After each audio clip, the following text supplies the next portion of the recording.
Previously in The Count of Monte Cristo, Chapter 36, The Carnival at Rome. Franz and Albert enjoy Rome's vibrant carnival, spending their days in costume, riding in the Count's carriage.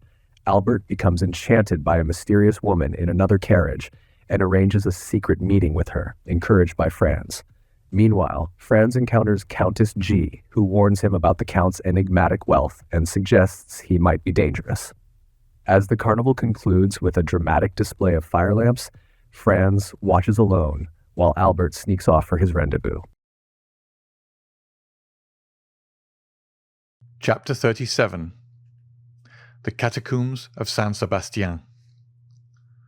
In his whole life, perhaps, Franz had never before experienced so sudden an impression, so rapid a transition from gaiety to sadness, as in this moment. It seemed as though Rome, under the magic breath of some demon of the night, had suddenly changed into a vast tomb.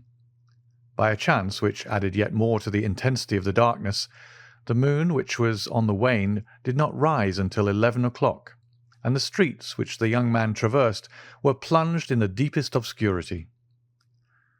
The distance was short, and at the end of 10 minutes his carriage, or rather the Count's, stopped before the Hôtel de Londres. Dinner was waiting, but as Albert had told him that he should not return so soon, Franz sat down without him. Signor Pastrini, who had been accustomed to see them dine together, inquired into the cause of his absence, but Franz merely replied that Albert had received on the previous evening an invitation which he had accepted. The sudden extinction of the Moccoletti, the darkness which had replaced the light, and the silence which had succeeded the turmoil, had left in Franz's mind a certain depression, which was not free from uneasiness. He therefore dined very silently, in spite of the officious attention of his host, who presented himself 2 or 3 times to inquire if he wanted anything. Franz resolved to wait for Albert as late as possible. He ordered the carriage, therefore, for 11 o'clock, desiring Signor Pastrini to inform him the moment that Albert returned to the hotel. At 11 o'clock, Albert had not come back. Franz dressed himself and went out, telling his host that he was going to pass the night at the Duke of Bracciano's. The house of the Duke of Bracciano is one of the most delightful in Rome. The Duchess, one of the last heiresses of the Colonnas, does its honours with the most consummate grace, and thus their fête have a European celebrity. Franz and Albert had brought to Rome letters of introduction to them, and their first question on his arrival was to inquire the whereabouts of his travelling companion.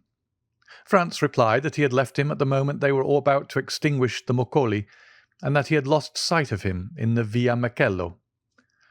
"Then he has not returned," said the Duke. "I waited for him until this hour," replied Franz. "And do you know whither he went?" "No, not precisely. However, I think it was something very like a rendezvous."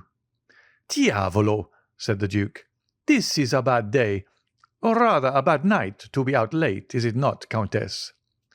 These words were addressed to the Countess G, who had just arrived and was leaning on the arm of Signor Torlonia, the Duke's brother.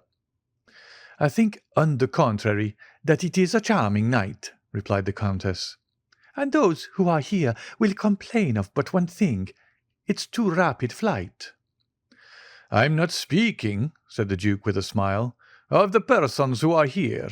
The men run no other danger than that of falling in love with you, and the women of falling ill of jealousy at seeing you so lovely. I meant persons who are out in the streets of Rome." "Ah," asked the Countess, "who is out in the streets of Rome at this hour, unless it be to go to a ball?" "Our friend Albert de Morcerf, Countess, whom I left in pursuit of his unknown about 7 o'clock this evening," said Franz, "and whom I have not seen since." "And don't you know where he is?" "Not at all." "Is he armed?" "He is in masquerade." "You should not have allowed him to go," said the Duke to Franz. "You who know Rome better than he does." "You might as well have tried to stop number 3 of the Barberi, who gained the prize in the race today," replied Franz. "And then, moreover, what could happen to him?" "Who can tell? The night is gloomy, and the Tiber is very near the Via Macello." Franz felt a sudden shudder run through his veins at observing that the feeling of the Duke and the Countess was so much in unison with his own personal disquietude. "I informed them at the hotel that I had the honour of passing the night here, Duke," said Franz, "and desired them to come and inform me of his return." "Ah," replied the Duke, "here, I think, is one of my servants who is seeking you." The Duke was not mistaken. When he saw Franz, the servant came up to him. "Your Excellency," he said, "the master of the Hôtel de Londres has sent to let you know that a man is waiting for you with a letter from the Viscount of Morcerf." "A letter from the Viscount?" exclaimed Franz. "Yes." "And who is the man?" "I do not know." "Why did he not bring it to me here?" "The messenger did not say." "And where is the messenger?" "He went away directly he saw me enter the ballroom to find you." "Oh," said the Countess to Franz, "go with all speed. Poor young man! Perhaps some accident has happened to him." "I will hasten," replied Franz.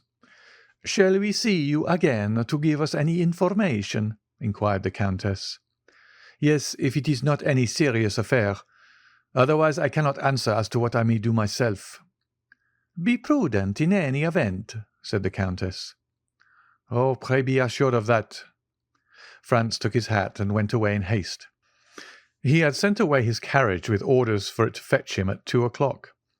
Fortunately, the Palazzo Bracciano, which is on one side in the Corso, and on the other in the Square of the Holy Apostles, is hardly 10 minutes' walk from the Hôtel de Londres. As he came near the hotel, Franz saw a man in the middle of the street. He had no doubt that it was the messenger from Albert. The man was wrapped up in a large cloak. He went up to him, but to his extreme astonishment, the stranger first addressed him. "What wants your Excellency of me?" inquired the man, retreating a step or two as if to keep on his guard. "Are not you the person who brought me a letter?" inquired Franz. "From the Viscount of Morcerf?" "Your Excellency lodges at Pastrini's hotel?" "I do." "Your Excellency is the travelling companion of the Viscount?" "I am." "Your Excellency's name?" "Is the Baron Franz d'Épinay." "Then it is to your Excellency that this letter is addressed." "Is there any answer?" inquired Franz, taking the letter from him. "Yes, your friend at least hopes so." "Come upstairs with me, and I will give it to you." "I prefer waiting here," said the messenger with a smile. "And why?" "Your Excellency will know when you have read the letter." "Shall I find you here, then?" "Certainly." Franz entered the hotel. On the staircase he met Signor Pastrini. "Well?" said the landlord. "Well, what?" responded Franz. "You have seen the man who desired to speak with you from your friend?" he asked of Franz. "Yes, I have seen him," he replied, "and he has handed this letter to me. Light the candles in my apartment, if you please." The innkeeper gave orders to a servant to go before Franz with a light. The young man had found Signor Pastrini looking very much alarmed, and this had only made him the more anxious to read Albert's letter. And so he went instantly towards the waxlight and unfolded it. It was written and signed by Albert. Franz read it twice before he could comprehend what it contained. It was thus worded: "My dear fellow, the moment you have received this, have the kindness to take the letter of credit from my pocket-book, which you will find in the square drawer of the secretary. Add your own to it, if it be not sufficient. Run to Torionia, draw from him instantly 4,000 piastres, and give them to the bearer. It is urgent that I should have this money without delay. I do not say more. Rely on you as you may rely on me. Your friend, Albert de Morcerf. P.S. I now believe in Italian banditti." Below these lines were written in a strange hand the following in Italian: "Se alle 6 della mattina le 4.000 piastre non sono nelle mie mani, Alla 7 il Conte Alberto avrà cessato di vivere. Luigi Vampa. If by 6 in the morning the 4,000 piastre are not in my hands, by 7 o'clock the Count Albert will have ceased to live. This second signature explained everything to Franz, who now understood the objection of the messenger to coming up into the apartment. The street was safer for him. Albert, then, had fallen into the hands of the famous bandit chief, in whose existence he had for so long a time refused to believe. There was no time to lose. He hastened to open the secretary and found the pocket-book in the drawer, and in it the letter of credit. There were in all 6,000 piastre, but of these 6,000 Albert had already expended 3,000. As to Franz, he had no letter of credit, as he lived at Florence, and had only come to Rome to pass 7 or 8 days. He had brought but 100 louis, and of these he had not more than 50 left. Thus 700 or 800 piastre were wanting to them both to make up the sum that Albert required. True, he might in such a case rely on the kindness of Signor Torlonia. He was therefore about to return to the Palazzo Bracciano without loss of time, when suddenly a luminous idea crossed his mind.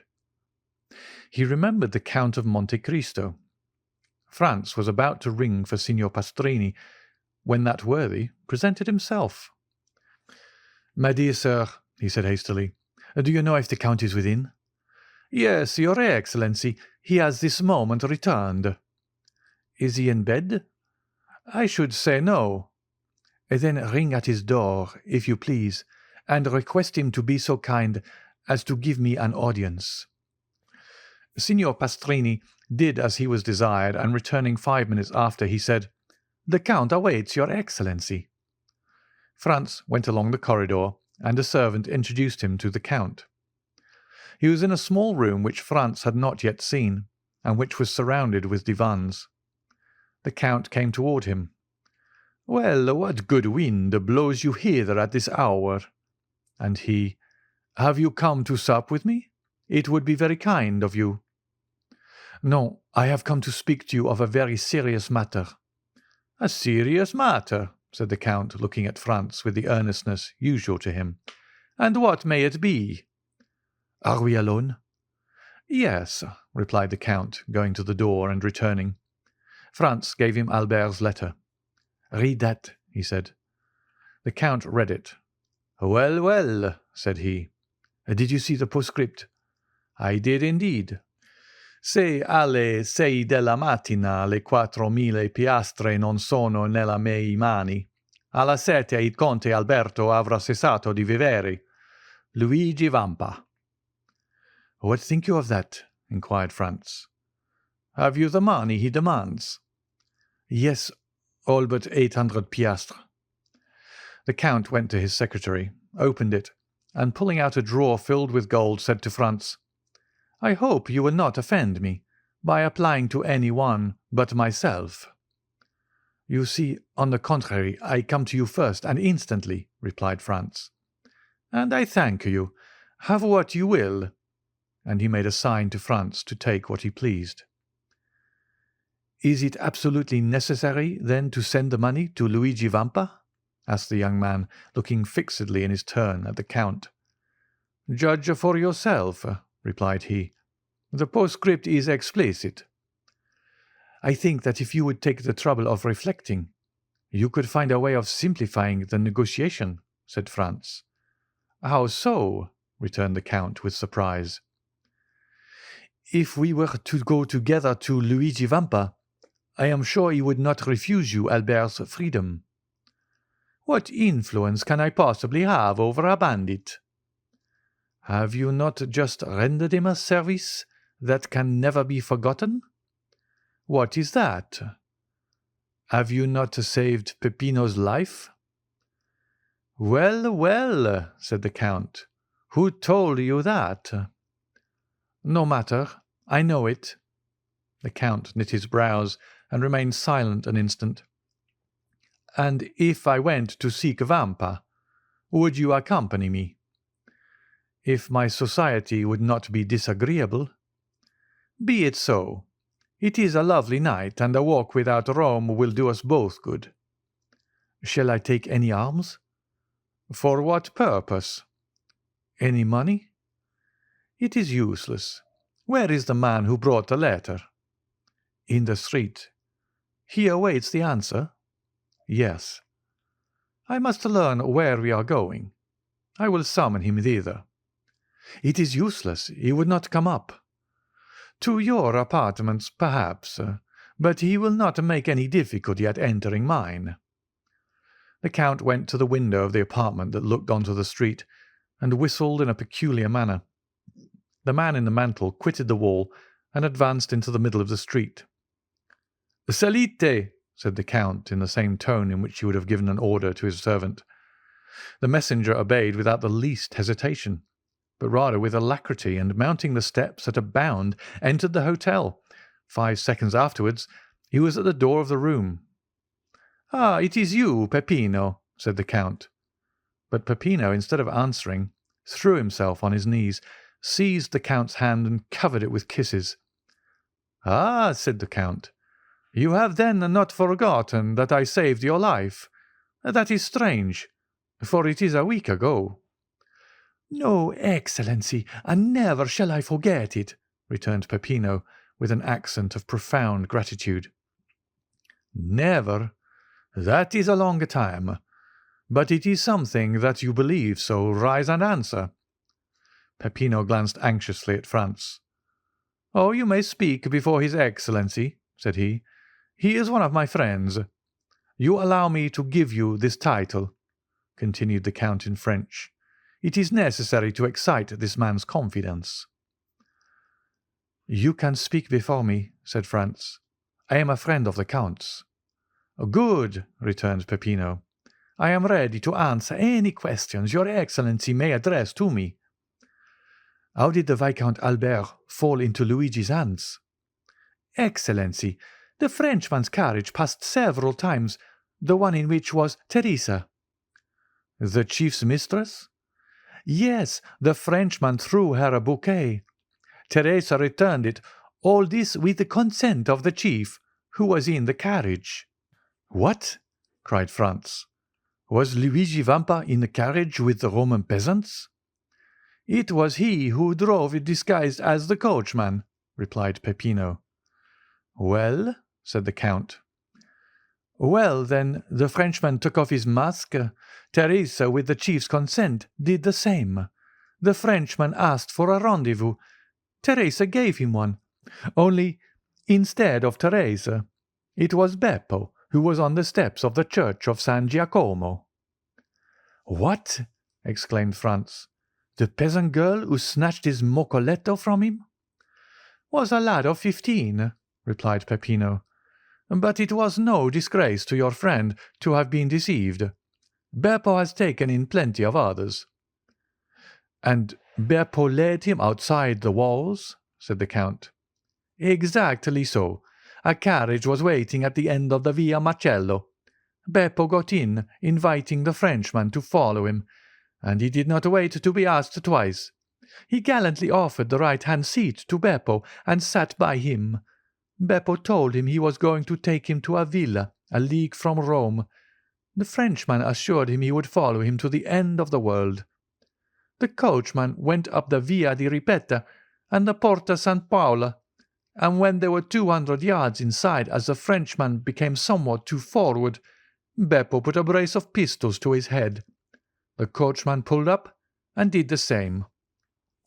At the same time, 4 of the band, who were concealed on the banks of the Almo, surrounded the carriage. The Frenchman made some resistance and nearly strangled Beppo, but he could not resist 5 armed men, and was forced to yield. They made him get out, walk along the banks of the river, and then brought him to Teresa and Luigi, who were waiting for him in the Catacombs of Saint Sebastian."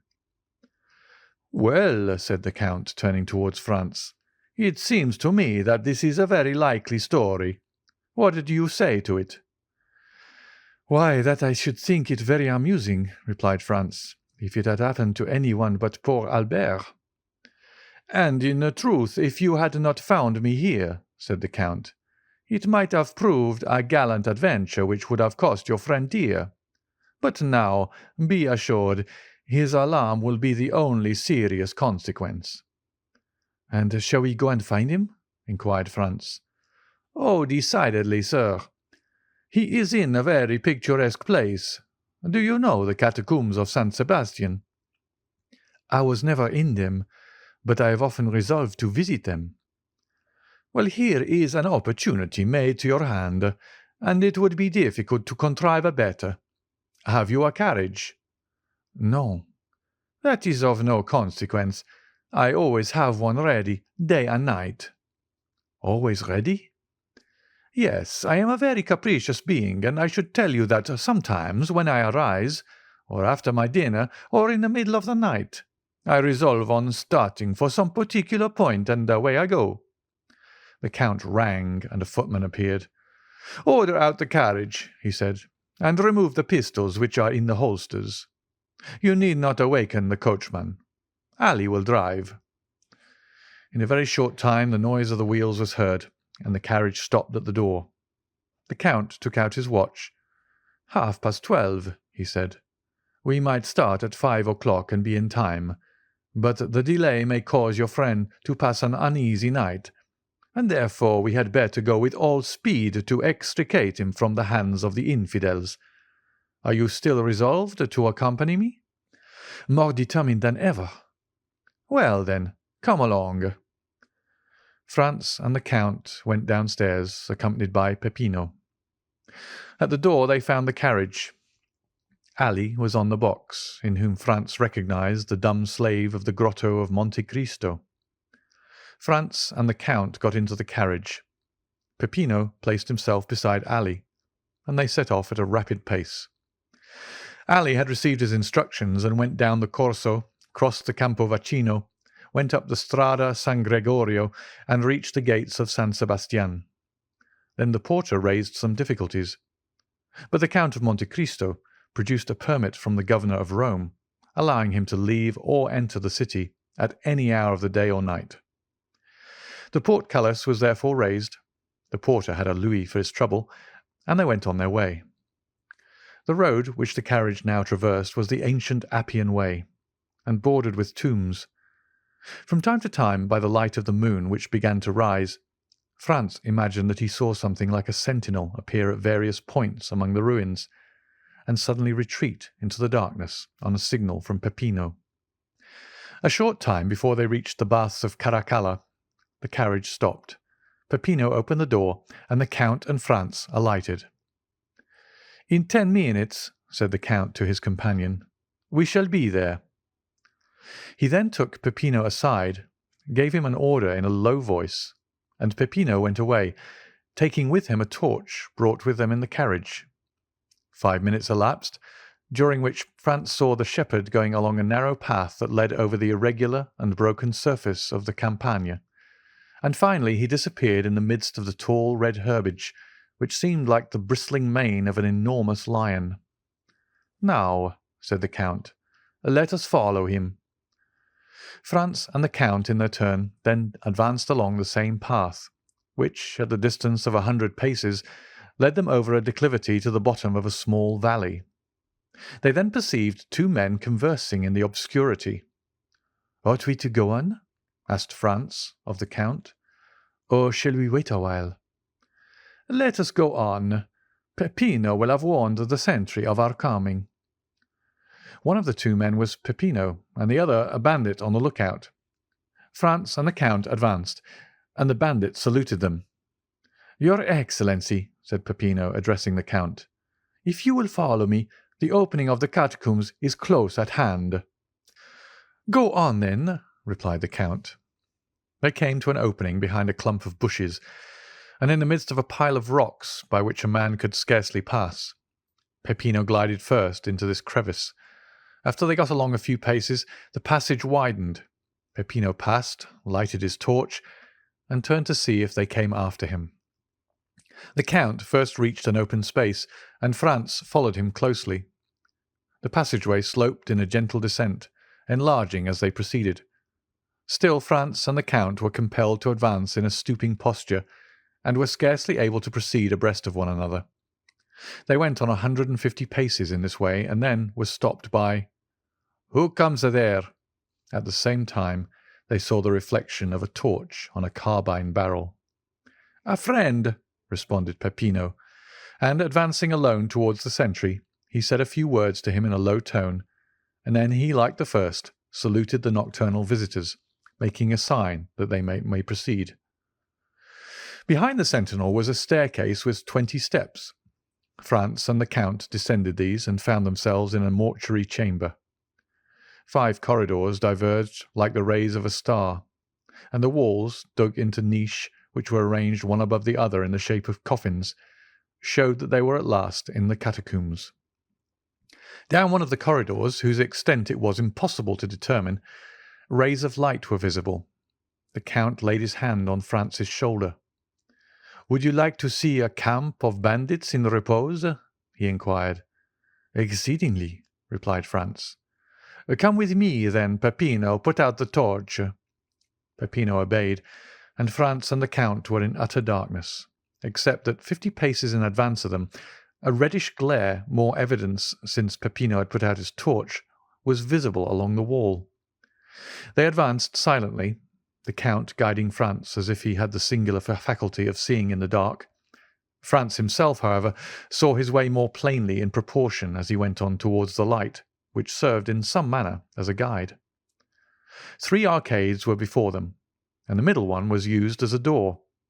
These arcades opened on one side into the corridor where the Count and Franz were, and on the other into a large square chamber, entirely surrounded by niche, similar to those of which we have spoken. In the midst of this chamber were 4 stones, which had formerly served as an altar, as was evident from the cross which still surmounted them. A lamp placed at the base of a pillar lighted up with its pale and flickering flame the singular scene which presented itself to the eyes of the 2 visitors concealed in the shadow. A man was seated with his elbow leaning on the column, and was reading with his back turned to the arcades, through the openings of which the newcomers contemplated him. This was the chief of the band, Luigi Vampa. Around him, and in groups according to their fancy, lying in their mantles or with their backs against a sort of stone bench, which went all around the columbarium, were to be seen 20 brigands or more, each having his carbine within reach. At the other end, silently, scarcely visible, and like a shadow, was a sentinel, who was walking up and down before a grotto, which was only distinguishable because in that spot the darkness seemed more dense than elsewhere.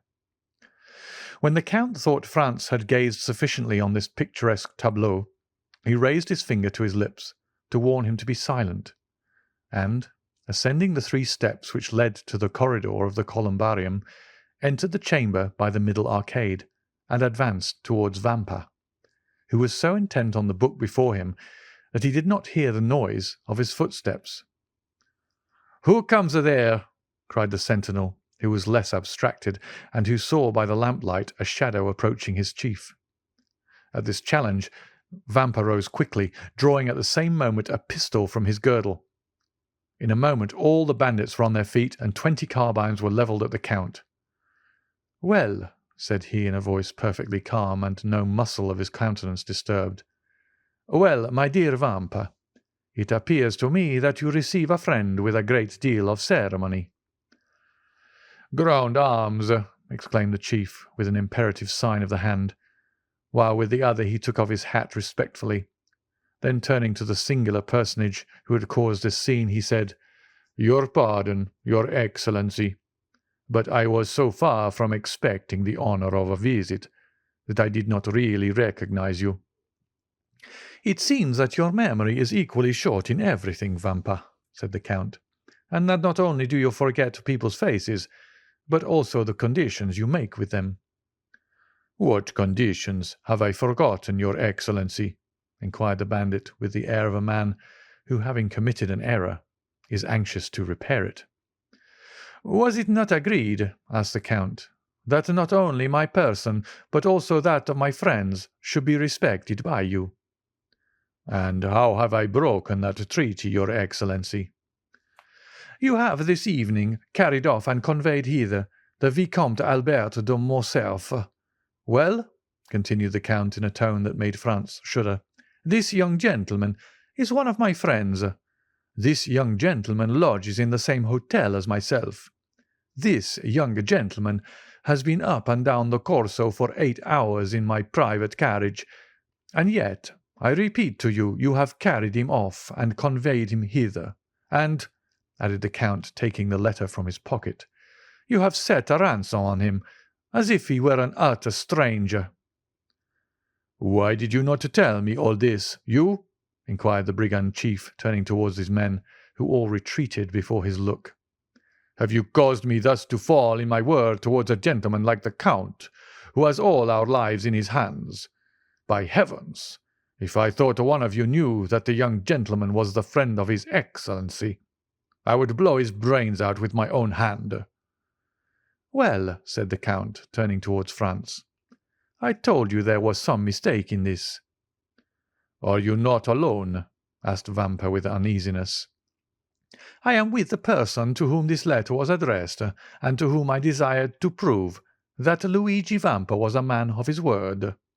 Come, your Excellency," the Count added, turning to Franz, "here is Luigi Vampa, who will himself express to you his deep regret at the mistake he has committed." Franz approached the chief, advancing several steps to meet him. "Welcome among us, your Excellency," he said to him. "You heard what the Count just said, and also my reply. Let me add that I would not, for the 4,000 piastres at which I had fixed your friend's ransom, that this had happened." "But," said Franz, looking around him uneasily, "where is the Vicomte? I do not see him." "Nothing has happened to him, I hope," said the Count frowningly. "The prisoner is there," replied Vampa, pointing to the hollow space in front of which the bandit was on guard, "and I will go myself and tell him he is free." The chief went towards the place he had pointed out as Albert's prison, and Franz and the Count followed him. "What is the prisoner doing?" inquired Vampa of the sentinel. "Ma foi, captain," replied the sentry, "I do not know. For the last hour I have not heard him stir." "Come in, your Excellency," said Vampa. The Count and Franz ascended 7 or 8 steps after the chief, who drew back a bolt and opened a door. Then, by the gleam of a lamp similar to that which lighted the columbarium, Albert was to be seen wrapped up in a cloak which one of the bandits had lent to him, lying in a corner in profound slumber. "Come," said the Count, smiling with his own peculiar smile. "Not so bad for a man who is to be shot at 7 o'clock tomorrow morning." Vampa looked at Albert with a kind of admiration. He was not insensible to such a proof of courage. "You are right, your Excellency," he said. "This must be one of your friends." Then going to Albert, he touched him on the shoulder, saying, "Will your Excellency please to awaken?" Albert stretched out his arms, rubbed his eyelids, and opened his eyes. "Oh," said he, "is it you, Captain? You should have allowed me to sleep. I had such a delightful dream. I was dancing the galop at Trollonia's with the Countess G." Then he drew his watch from his pocket that he might see how time sped. "1:30 only," said he. "Why the devil do you rouse me at this hour?" "To tell you that you are free, your Excellency." "My dear fellow," said Albert with perfect ease of mind, "remember for the future Napoleon's maxim, 'Never awaken me but for bad news.' If you had let me sleep on, I should have finished my gallop, and have been grateful to you all my life. So then, they have paid my ransom?" "No, your Excellency." "Well then, how am I free?" "A person to whom I can refuse nothing has come to demand you." "Come hither." "Yes, hither." "Really? Then that person is a most amiable person." Albert looked around and perceived Franz. "What?" said he. "Is it you, my dear Franz, whose devotion and friendship are thus displayed?" "No, not I," replied Franz, "but our neighbour, the Count of Monte Cristo." "Oh, my dear Count," said Albert gaily, arranging his cravat and wristbands, "you are really most kind, and I hope you will consider me as under eternal obligations to you, in the first place for the carriage, and in the next for this visit." And he put out his hand to the Count, who shuddered as he gave his own, but who nevertheless did give it. The bandit gazed on this scene with amazement. He was evidently accustomed to see his prisoners tremble before him, and yet here was one whose gay temperament was not that for a moment altered. As for Franz, he was enchanted at the way in which Albert had sustained the national honour in the presence of the bandit. "My dear Albert," he said, "if you will make haste, we shall yet have time to finish the night at Torlonia's. You may conclude your interrupted gallop, so that you will owe no ill will to Signor Luigi, who has indeed, throughout this whole affair, acted like a gentleman." "You are decidedly right, and we may reach the palazzo by 2 o'clock, Signor Luigi," continued Albert. "Is there any formality to fulfil before I take leave of your Excellency?" "None, sir," replied the bandit. "You are as free as air." "Well, then, a happy and merry life to you. Come, gentlemen, come." And Albert, followed by Franz and the Count, descended the staircase, crossed the square chamber, where stood all the bandits, hat in hand. "Peppino," said the brigand chief, "give me the torch." "What are you going to do?" inquired the Count. "I will show you the way back myself," said the captain. "That is the least honour that I can render to your Excellency." And taking the lighted torch from the hands of the herdsman, he preceded his guests, not as a servant who performs an act of civility, but like a king who precedes ambassadors. On reaching the door he bowed. "And now, your Excellency," added he, "allow me to repeat my apologies, and I hope you will not entertain any resentment at what has occurred." "No, my dear Vampa," replied the Count. "Besides, you compensate for your mistakes in so gentlemanly a way that one almost feels obliged to you for having committed them. Gentlemen," added the chief, turning towards the young men, "perhaps the offer may not appear very tempting to you, but if you should ever feel inclined to pay me a second visit wherever I may be, you shall be welcome." Franz and Albert bowed. The Count went out first, then Albert. Franz paused for a moment. "Has your Excellency anything to ask me?" said Vampa with a smile. "Yes, I have," replied Franz. "I am curious to know what work you were perusing with so much attention as we entered." "Cæsar's Commentaries," said the bandit. "It is my favourite work." "Well, are you coming?" asked Albert. "Yes," replied Franz. "Here I am." And he, in his turn, left the caves. They advanced to the plain. "Ah, your pardon," said Albert, turning around. "Will you allow me, Captain?" And he lighted his cigar at Vampa's torch. "Now, my dear Count," he said, "let us on with all the speed we may. I am enormously anxious to finish my night at the Duke of Bracciano's." They found the carriage where they had left it. The Count said a word in Arabic to Ali, and the horses went on at great speed. It was just 2 o'clock by Albert's watch when the two friends entered into the dancing-room.